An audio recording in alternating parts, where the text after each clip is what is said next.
Hello, everyone. My name is Liam, and welcome back to Crease Analysis. Today, we are going to be continuing our series on ranking the Olympic goalies. This video will be on the teams from Group B, which consists of Finland, Sweden, Italy, and Slovakia. Filip Gustavsson lands as the no brainer starting option this year for Sweden. This is particularly amusing because the Senators traded him for future Sens legend Cam Talbot. Then, the Swedish Vezina winner they traded for and committed to long term can't crack the national team. Gus has been a great goalie ever since getting to Minnesota and has really hit his stride as he stepped into a true starter role the past 2 years. He lands at 6 on my rankings, just behind Vejmelka in the second tier of goalies. I do really like Gus. He's a great goalie, performs well, and is just overall very well rounded. He's a good skater, good play reader, good positionally, athletic, really the whole shebang.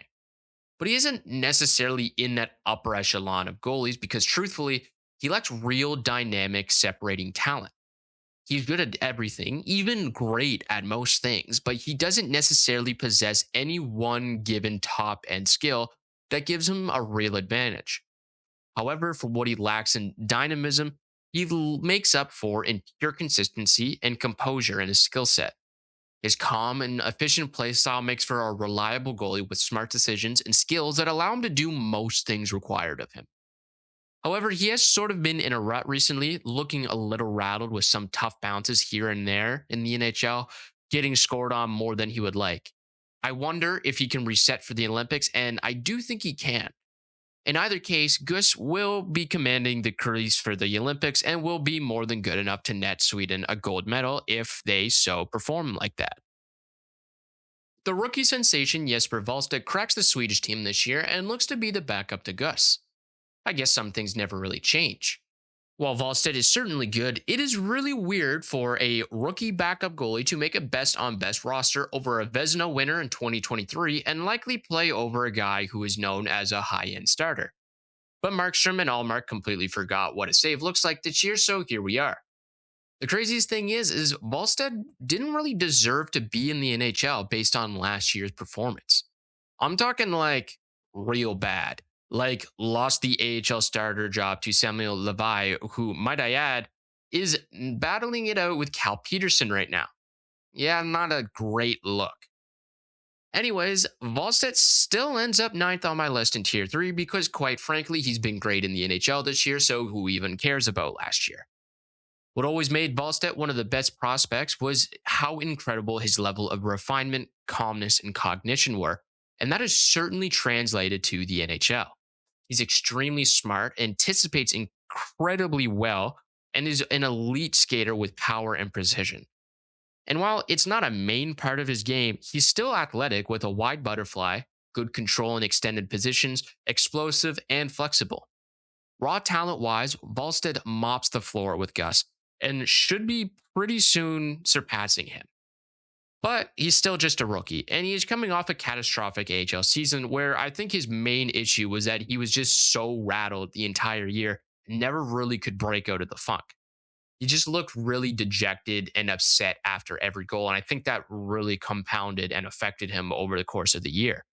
Now, he's clearly feeling confident. He's had massive performances and generates a lot of attention in the media for his fun celebrations after wins. I think this is a goalie who thrives in the spotlight and really snowballs when things go well. But at the same time, the opposite appears to be true, where it can be hard for him to fully reset when he's in a rut. I do think he is a future elite goalie, but as for now, backing up at the Olympics should suffice. Originally, I wasn't going to be very nice to Hlavaj, but then just before I sat down to write this section, he absolutely dog-walked Finland. Though Hlavaj still finds himself at 17th on my list, right behind Janoni. As I mentioned just earlier in Wallstedt's section, Hlavaj actually beat out Wallstedt for the starting gig in Iowa last year. However, he has not followed up his success this year as he's been struggling with an 884 save percentage, splitting time with Cal Peterson, who isn't necessarily the pinnacle of goaltending. But on the bright side, Hlavaj seems to consistently really step it up in international play. As Slovakia has lacked a truly great goalie since Jaroslav Halak, Hlavaj moved into the national team fairly early on and by 22 years old became the full-time starter. Since then, he's managed a 923 save percentage at the World Championships across 13 games, plus a really strong Olympic qualifiers. He's a big 6'4", a good skater, smooth, good positionally, and decently athletic. But his tracking in particular, where he gets beat from distance a lot, and a hybrid of decision making and excessive movement, have been what's holding him back this year. I don't actually think he's a bad goalie. With his first performance against Finland, he's already shown he can hang with high level NHL talent. Putting it all together on a consistent basis, however, will determine the trajectory of his career. If he stays hot for the remainder of the Olympics, Slovakia could be really dangerous and a strong medal candidate. So I know that Adam Gajan is actually the third string for Slovakia, but I think Hlavaj will probably play every game, and Gajan is a lot more fun to talk about. Also, I get to make the rules for the video, so we're going to talk about him. Gajan shocked the whole hockey world in the World Juniors as a D+1 out of the null, and then again when he was a 35th overall pick taken before Trey Augustine and Jacob Fowler. It is kind of understandable why this happened, given that Gajan's athletic talent already puts him amongst the elite in the NHL. But as expected for a raw goalie drafted as an overager who was still playing a weak Tier 2 junior league, the path to the NHL for him hasn't and still won't be short and smooth.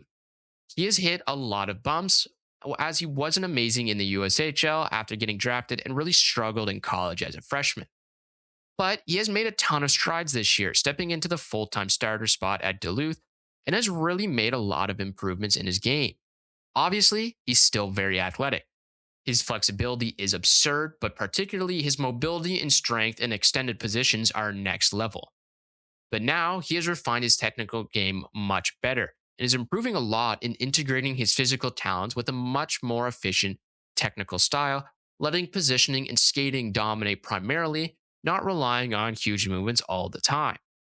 He got off to a much hotter start in the first half and has since struggled a little bit recently, but it's to be expected. It will take time for him to develop consistency, but the talent is there in abundance, and I do think he will work out. It's just going to be longer than some may have the patience for. In any case, Gajan lands at 19th on my list. Damian Clara slots in as the starter for Italy, and at the time of recording this video, he just mollywopped Sweden, but unfortunately left the game due to injury, so I don't know if we will be seeing much more of him. However, we still will focus solely on him for Italy. He was a second round pick, again above Jacob Fowler, but I don't really understand why, and it has been kind of rough for him since his D+1. I say this because if you do look at his year after getting drafted, his stats were frankly unbelievable, where he won the championship in the Hockey Allsvenskan. But at the same time, his team was unbelievably good, and I don't think he was necessarily the driving force behind their success. He's 6'6", so that is usually the big draw towards him, and he's also a pretty good skater. He's smooth and mobile, decently athletic for his size, solid positionally, and generally good under pretty little pressure. But he struggles a lot in chaos. His decisions become erratic and not great. His tracking just isn't good, and he starts to let in some pretty bad goals. Last time I checked, goaltending position really does get chaotic. Basically, since that D+1, where I think he was much more sheltered than some people realize, he hasn't been that good. But it's not necessarily on him. I think he was pushed into the SHL way too soon, and it's just a little bit beyond the level where he probably should be developing right now. In any case, even though he did just have a pretty huge performance, his outside regular play lands him pretty low on my list at the 18th spot. Juuse Saros slots in as the projected starter for Finland, and while he is a far cry from his prime, watching Saros is still such a treat. In terms of raw skating and athleticism, I think Saros is probably top 3 in the world, if not number 1. He's unbelievably powerful, and his feet are probably the quickest in the world. He has this insane ankle mobility where he can play in a really low and wide stance and maintain full power and edges. His flexibility is pretty much unmatched, and he is fantastic at being able to high point a save where he maximizes his size at the point of the save. He controls himself in extensions so well and can never be counted out of a save. However, Saros only finds himself at number 7 on my list, kicking off Tier 3. Quite frankly, he just hasn't performed that well in the past couple years, whereas combined goal save above expected the past 2 years is negative. A lot of it can be attributed to Nashville itself, A, being bad, and B, running him into the ground. Saros relies heavily on his physical talents to succeed, in part due to being 5'10". He also has horrific rebound control, which causes him to constantly use that athleticism even more to cover his mistakes. This workload combined with his playstyle is a real bad combination. It's hard to maintain a high level of play with the wear and tear on the body and keep the mental state pretty high without consistent and calm structure to rely on. But I think if you put Saros on a different team, keep him to about 50 games, he could probably bounce back to pretty near elite status.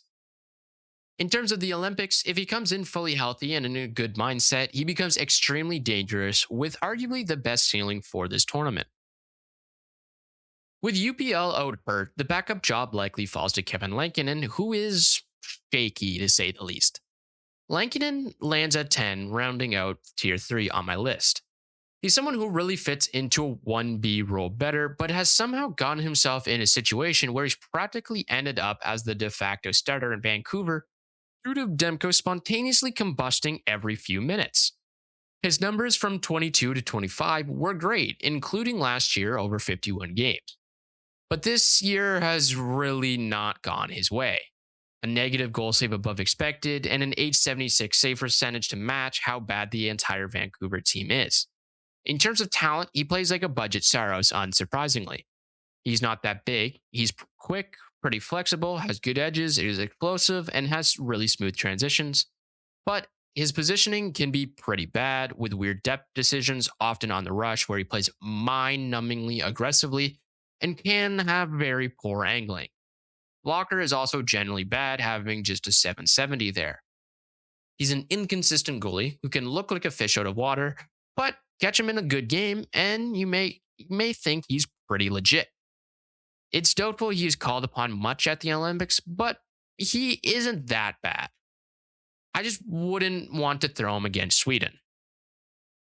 To recap our rankings for this video, we have added number 6 in tier 2, Filip Gustavsson, number 7 in tier 3, Juuse Saros, and number 10 also in tier 3, Kevin Lankinen. And then finally in tier 5, number 17, 18, and 19, which were Samuel Hlavaj, Damian Clara, and Adam Gajan, respectively.